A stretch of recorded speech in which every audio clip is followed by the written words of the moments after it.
शब्द पे आपत्ति है, मैं अपनी विनम्र आपत्ति जताता हूँ। मैं समाजवादी युवजन सभा का प्रदेश का सचिव रहा हूँ और जम के लड़ाई लड़ा हूँ, जेल भी गया हूँ, लाठी भी खाया हूँ, मुकदमे भी लिखवाए। और ये अरविंद गिरी उस समय हमारे साथ होता था। अरविंद कहाँ गया?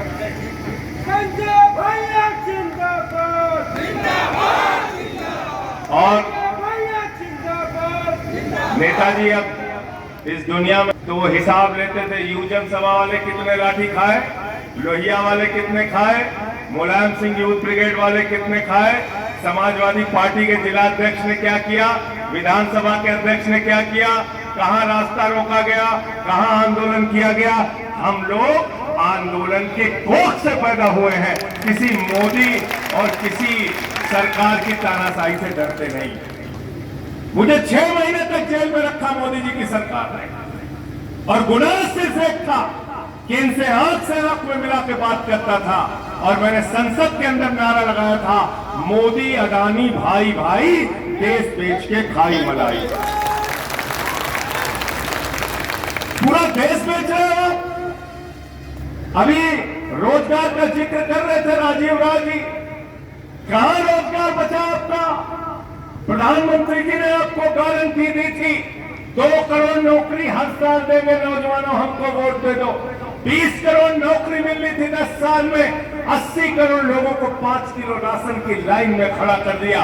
कोयला अपने दोस्त को दिया, गैस अपने दोस्त को दिया, बिजली अपने दोस्त को दिया, पानी अपने दोस्त को दिया, सड़क अपने दोस्त को दिया, आकाश अपने दोस्त को दिया, एयरपोर्ट अपने दोस्त को दिया, पोर्ट अपने दोस्त को दिया। 2.5 लाख करोड़ का कर्जा अडानी को दिया। पहले रेल में चाय बेचते थे, अब रेल बेच रहे हैं। और हमसे क्या कह रहे? कह रहे गाजीपुर वालों, घोसी वालों, बलिया वालों, पूर्वांचल का जो नौजवान सुबह 4 बजे उठ के परिश्रम करके अपने शरीर को तैयार करता था, -45 डिग्री टेम्परेचर में सियाचिन में ड्यूटी करता था, +50 डिग्री टेम्परेचर में जैसलमेर में ड्यूटी करता था, कहता था भारत की सीमा की रक्षा के लिए अगर अपने सीने पे गोली खानी पड़ेगी तो उसके लिए भी तैयार है। उन नौजवानों को भी आपने धोखा दे दिया, अग्निवीर बना दिया। कह रहे 4 साल की नौकरी, 17 साल में हमारा जवान सेना में भर्ती होगा, 21 साल में वो रिटायर हो जाएगा। अरे प्रधानमंत्री जी, जब हमारे घर का बेटा 21 साल में रिटायर हो जाएगा तो 73 साल की उम्र में तुमको भी रिटायर कर देंगे, तुमको तीसरी बार मौका मिलेगा। बताओ मिलना चाहिए कि नहीं मिलना चाहिए मोदी को मौका? मोदी को मौका मिलना चाहिए कि नहीं मिलना चाहिए? नहीं मिलना चाहिए। और ये आपको तय करना है। मोदी को रिटायर करोगे ना आप लोग, पीछे तक हाथ उठा के बताओ, रिटायर कर देना। और शिवपाल जी यहां बैठे हैं, अखिलेश जी के सामने भी बात हुई, राहुल गांधी जी भी मौजूद थे। जिस दिन इंडिया गठबंधन की सरकार बनेगी, 48 घंटे के अंदर अग्निवीर योजना को कूड़ेदान में डालेंगे। पुरानी भर्ती फिर से शुरू होगी। जैसे सेना में पहले भर्ती होती थी, वैसे ही भर्ती होगी सेना के अंदर। भारत के रक्षा मंत्री भी रहे मुलायम सिंह यादव जी, आप सब लोग जानते हैं, हमेशा सेना के गौरव को बढ़ाने का काम किया। नेताजी जब रक्षा मंत्री बने तो उन्होंने कहा अगर कोई जवान हमारा सीमा पे शहीद होता है तो उसकी डेड बॉडी, उसका जो पार्थिव शरीर है वो उसके घर आएगा, उसके पहले शरीर घर नहीं आता था। ये से अगर किसी को जाता है तो नेताजी मुलायम सिंह यादव जी को।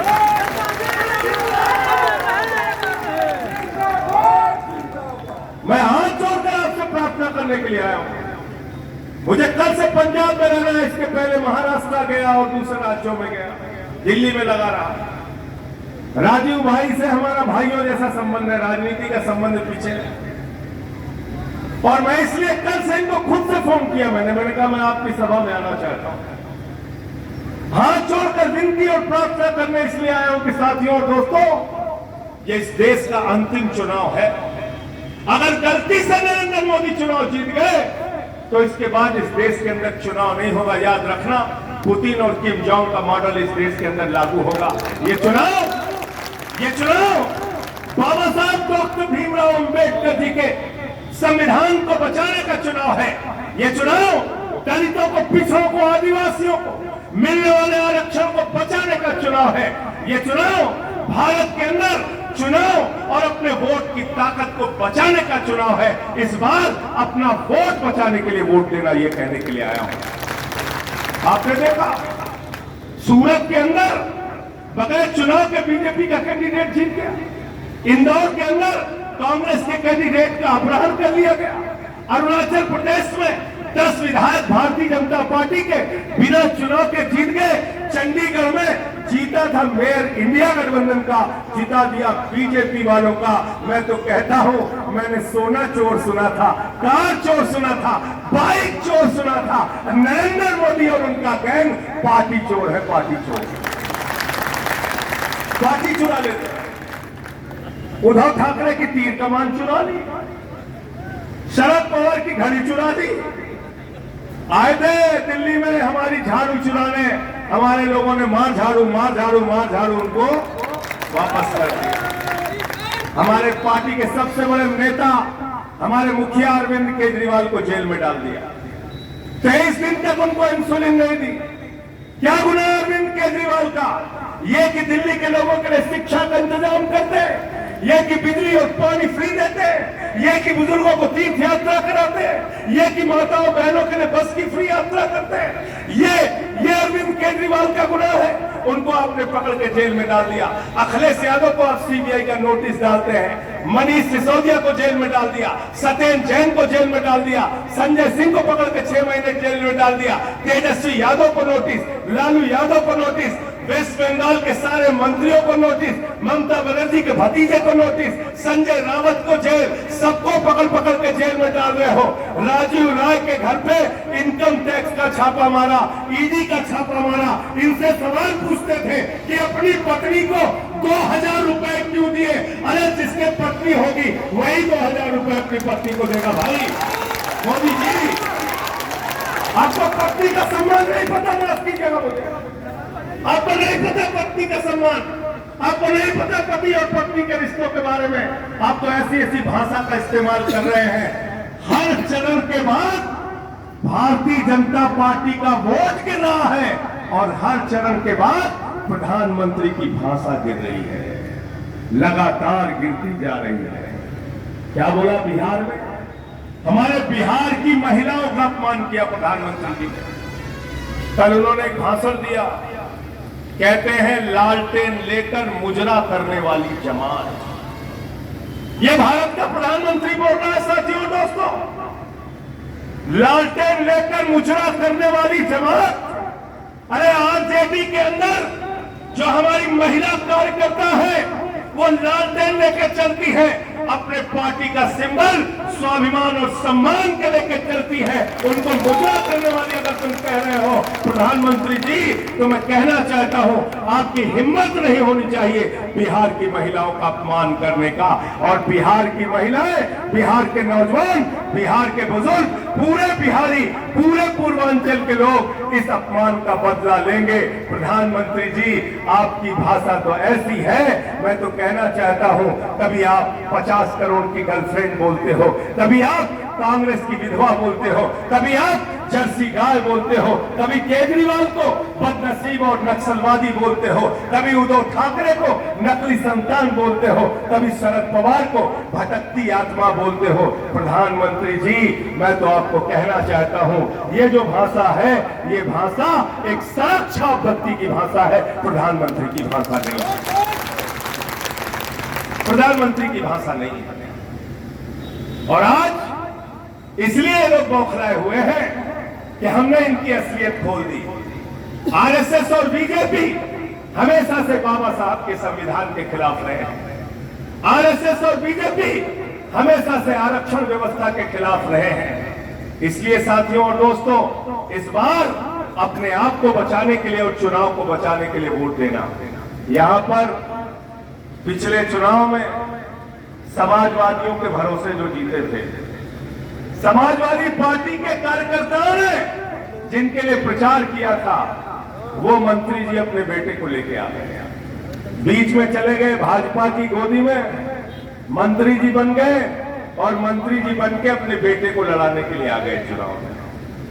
अखिलेश यादव की बदौलत, समाजवादी पार्टी के कार्यकर्ताओं की बदौलत मिलकर आप चुनाव लड़े थे। आपकी जिम्मेदारी थी, जितने विधायक आपके जीते थे सब पहले इस्तीफा देते, तब आप राजनीति करने आते, तब आप मैदान में जाते। और क्या बोला था ओम प्रकाश राजभर जी ने? बोला था राजीव राज, मैं नहीं बोल रहा हूं। उन्होंने क्या कहा था? उन्होंने कहा था भारतीय जनता पार्टी में लीडर नहीं होते, लोडर होते हैं। बोला था नहीं बोला था? झूठ तो नहीं बोल रहा हूं मैं, बोला था ना? कहा था लीडर नहीं लोडर होते हैं। अरे लीडर तो यहां बनना था, लोडर बनने क्यों चले गए भैया बीजेपी में? बताओ ना, क्यों चले गए आप लोडर बनने? मैं आप लोगों से कहने के लिए आया हूं, कहीं किसी गलतफहमी में मत रहना। राजीव राय जी को सभी समाज के लोगों का वोट मिल रहा है और जिसको सबका वोट मिलता है वही चुनाव में जीतता है, और वो काम इनके साथ होने जा रहा है। मोदी जी कहते हैं हमारी ये गारंटी है। मैंने मोदी जी से कहा, मोदी जी आपकी एक गारंटी है। लोगों ने हमसे कहा भाई एक गारंटी मोदी जी ने की है पूरी? हमने कहा हाँ की है। बोले क्या? मैंने कहा 2 करोड़ नौकरी देकर, नौकरी का वादा करके नौजवानों से झूठ बोला। किसानों की आमदनी 2 गुना करने का वादा करके किसानों से झूठ बोला। रुपया मजबूत करने का वादा करके देश की जनता से झूठ बोला। 15 अगस्त 2022 तक सबको पक्का मकान देने का वादा करके इस देश के लोगों से झूठ बोला। प्रधानमंत्री जी ने महंगाई कम करने का वादा करके इस देश के लोगों से झूठ बोला। 250 रुपए लीटर सरसों का तेल बिका, 120 रुपए लीटर पेट्रोल बिका, 100 रुपए लीटर डीजल बिका। सब्जियां महंगी हो गई, आसमान पे चला गया सिलेंडर का दाम, 1200 रुपए का हो गया। और काला धन लाकर हर खाते में कितना देने वाले थे?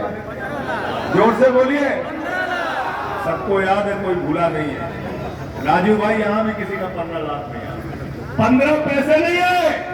और हमारी माताएं बहनें जो बैठी हैं, इन्होंने अपने पति से छिपा के 1500 की नोट संदूक में रखी थी कि बेटी की शादी होगी तो ये पैसा काम आएगा, घर में कोई बीमार होगा तो ये पैसा काम आएगा। मोदी जी ने कहा माताओं और बहनों यही काला धन है, लाइन में लग के इसको जमा कर दो। उसको भी खाली करा दिया। तो काला धन लाने के नाम पे झूठ बोला। तो प्रधानमंत्री जी की एक ही गारंटी है, झूठ बोलने की गारंटी, झूठ बोलने की गारंटी। अभी क्या कह रहे हैं? कह रहे 400 पार, 400 पार, 400 पार। गए बंगाल में कहने लगे 200 पार, 200 पार, 200 पार। आई 73 सीट। गए झारखंड में कहने लगे 65 पार, 65 पार, 65 पार। आई 23 सीट। गए महाराष्ट्र में कहने लगे 150 पार, 150 पार, 150 पार। आई 105 सीट। गए कर्नाटक में कहने लगे 130 पार, 130 पार, 130 पार। आई 65 सीट। गए हरियाणा में कहने लगे 75 पार, 75 पार, 75 पार। आई 40 सीट। गए दिल्ली में कहने लगे 45 पार, 45 पार, 45 पार। आई 8 सीट। गए मिजोरम में कहने लगे 21 पार, 21 पार, 21 पार। आई 1 सीट। अब कह रहे 400 पार, 400 पार, 400 पार। जनता करे तरी पार, तरी पार, तरी पार। तरी पार करना है कि नहीं करना बताओ। और आपसे हाथ जोड़ के प्रार्थना करने के लिए आया हूं, राजीव राय जी के लिए, इंडिया गठबंधन के लिए, समाजवादी पार्टी के लिए, साइकिल चुनाव निशान के लिए 1 जून को सुबह से लाइन में लग के, और समाजवादी लोग तो वैसे भी मेहनती होते हैं, परिश्रमी होते हैं, इतना वोट डालना, ये आराम करने वाले लोग हैं, घर में सोते रहे तब तक आपका वोट पड़ जाता है। इनको जिताना है। किसी वर्ग के नहीं है लोग, याद रखना। किसी के प्रति इनके मन में श्रद्धा नहीं है। ये वो लोग हैं जब 5 साल मुख्यमंत्री रह के अखिलेश यादव जी ने अपना घर खाली किया तो गंगा जल से घर धुलने का काम किया। ये वो लोग हैं अखिलेश यादव जी ने अपनी पत्नी के साथ कन्नौज में मंदिर में पूजा की तो मंदिर से निकलने के बाद गंगा जल से मंदिर को धुलने का काम किया। मैं आप लोगों से कहने के लिए आया हूं, अखिलेश यादव के इस अपमान का बदला अपने वोट की ताकत से आपको लेना है। लेना है कि नहीं लेना है बताओ। मंदिर का शिलान्यास हो रहा था, तत्कालीन राष्ट्रपति हमारे श्री रामनाथ कोविंद जी दलित समाज से आते हैं, भागवत बुलाए जाते हैं, राज्यपाल बुलाई जाती है, लेकिन हमारे देश के राष्ट्रपति को नहीं बुलाया गया, रामनाथ कोविंद जी को शिलान्यास में नहीं बुलाया गया। मंदिर का उद्घाटन होता है, देश के प्रधानमंत्री जाते हैं, उत्तर प्रदेश के मुख्यमंत्री जाते हैं, भागवत जी जाते हैं, राज्यपाल जाती है, जो आदिवासी समाज से हमारी राष्ट्रपति आती है द्रौपदी मुर्मू जी, उनको नहीं बुलाया गया। ये लोग नफरत करते हैं दलितों से, पिछड़ों से, आदिवासियों से, और इतना ही नहीं, अब तो इनकी नफरत इतनी आगे बढ़ चुकी है कि किसी के भी सगे नहीं है। पहले हिंदू को मुसलमान से लड़ाओ, फिर हिंदू को सिख से लड़ाओ, फिर हिंदू को ईसाई से लड़ाओ, फिर हिंदू को हिंदू से लड़ाओ, मराठा को गैर मराठा से लड़ाओ, जाट को गैर जाट से लड़ाओ, और अब तो क्षत्रिय समाज का इतना बड़ा अपमान किया कि क्षत्रिय समाज के लोग तो पूरे देश में संकल्प ले चुके हैं, सौगंध खा चुके हैं कि किसी भी हालत में भारतीय जनता पार्टी को वोट नहीं देंगे। क्या बोला? इनका एक मंत्री है, कैबिनेट मंत्री रूपाला, वो क्षत्रिय समाज के बहु बेटियों पे सवाल उठाया। हमसे लड़ो, हमको मारो, हम पे गोलियां चलाओ, हमको जेल में डाल दो, हमें चिंता नहीं है, लेकिन हमारे परिवार की बहु बेटियों पे सवाल उठाओगे तो तुम्हारे घर में घुस के तुमको पराजित करने का काम करेंगे, याद रखना। और इस समय तो अलग ही राजनीति चल रही है। केजरीवाल जी ने उसका खुलासा कर दिया, पूरी भाजपा बौखला गई। केजरीवाल जी ने कहा 75 साल में मोदी जी रिटायर होंगे, उसके बाद अमित शाह को प्रधानमंत्री बनाएंगे, और गलती से अगर बीजेपी वाले जीत गए तो 2 महीने में योगी जी को हटाएंगे। पूरी भाजपा बौखला गई, कहने लगे नहीं नहीं मोदी जी रहेंगे, मोदी जी रहेंगे, मोदी जी रहेंगे। किसी एक आदमी ने नहीं कहा कि योगी जी रहेंगे। किसी ने कहा क्या बताओ भाई? किसी ने कहा? इसका मतलब 2 महीने के अंदर नरेंद्र मोदी और अमित शाह मिलकर योगी का बुढ़िया बिस्तर बांध के वापस भेजने का काम करेंगे। करेंगे कि नहीं करेंगे बताओ? इनका बुढ़िया बिस्तर बांधने का काम करेंगे। साथियों और दोस्तों, मैं आप सबसे प्रिय, मुझे कई बार लोग कहते हैं संसद में आप बहुत अच्छा बोलते हैं, तो मुझे याद आते हैं लाडली मोहन निगम जी, मुझे याद आते हैं मधुलिमे जी, मुझे याद आते हैं जनेश्वर मिश्रा जी, मुझे याद आते हैं मोहन सिंह जी, मुझे याद आते हैं चंद्रशेखर जी। पूर्वांचल की धरती ने इतने वक्ता दिए हैं, इतने संघर्षशील नेता दिए हैं, इतने बोलने वाले दिए हैं, इतने लड़ने वाले दिए हैं कि हमारे सीने कम नहीं पड़ेंगे, हमारे सर कम नहीं पड़ेंगे, हमारा हौसला कम नहीं पड़ेगा। मोदी के फरमान से देश नहीं चलेगा, ये देश चलेगा बाबा साहब के संविधान से, बाबा साहब के संविधान से चलेगा ये देश। आज आपके सामने तमाम वो मुद्दे हैं, आपकी जिंदगी की दुश्वारियां हैं, महंगाई का सवाल है, बेरोजगारी का सवाल है, अशिक्षा का सवाल है, पेपर लीक तो बताया ही राजीव राजी ने। आज नौजवान परीक्षा देता है, परिश्रम करता है, मेहनत करता है, पैसे खर्च करता है, बाद में पेपर लीक हो जाता है, पेपर लीक हो जाता है। तो अंत में इन्हीं लाइनों के साथ कि कैसे कैसे मंजर अभी आने लगे हैं और गाते गाते लोग चिल्लाने लगे हैं, बदल डालो इस तालाब के पानी को, कमल के फूल तो मुरझाने लगे हैं, कमल के फूल तो मुरझाने लगे हैं। ये अमन बिक रहा है, चमन बिक रहा है, गरीबों के तन का कफन बिक रहा है, बाजारों में बहनों का तन बिक रहा है। यारों बुरा न मानो तो कह दूं, इन बेईमानों के हाथों वतन बिक रहा है, इन बेईमानों के हाथों वतन बिक रहा है। सारे भ्रष्टाचारी आज नरेंद्र मोदी के साथ हैं, वो चाहे अजीत पवार हो,